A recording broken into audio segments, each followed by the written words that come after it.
Hi everyone, this is Philip with SDI 1312 and this week is Project 3. We're going to talk about multi-dimensional arrays and I'm going to quickly show you my UML for this project. But just to show you what we've accomplished so far, we'll go ahead and run this. We're pulling our data from JSON, so we'll just go ahead and pick a horse here. And then in our while loop here, we're just going to go ahead and randomly choose what we're going to do. And at the same time, it's going through there, it's deciding if we take damage, if we win, or if we don't. So it's a nice little game that shows us how to do that.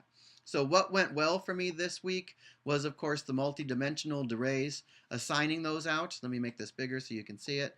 To assign the array was actually really easy for me.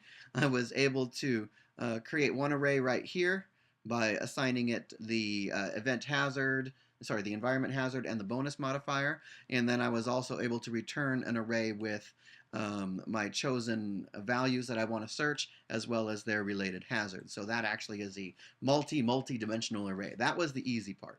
What did not go so well was pulling out that data when I wanted to compare it. So while I can say, hey, I want to pull from the chosen array, from the spots that I want, the first option, that was easy. But when I wanted to pull out, hey, can I pull out the event hazard? Can I pull out how much I have to modify? That was actually difficult. That was pulling from the chosen array, the second element in the array, the first element of that array, and the second element of the multidimensional array. So that was 3 individual array drill downs in order for me to get that. So that did not go so well. It took me about 15 minutes to get that. But once it was done, it was smooth sailing and everything went quite well.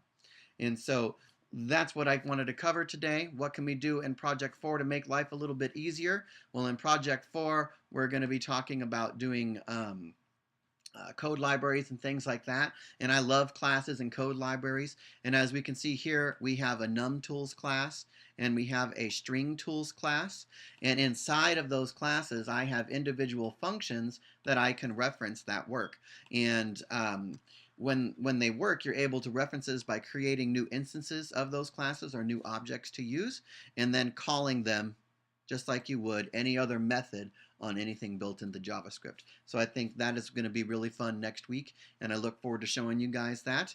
In the meantime, I'm going to go ahead and show you guys what my UML for this project looked like, because I promised you last week I would show it to you. Here you go, guys. It's big. I'm going to leave you with that. We'll catch you next week when we start talking about the rest of the arrays and libraries. All right, guys. Have a great day. Bye-bye.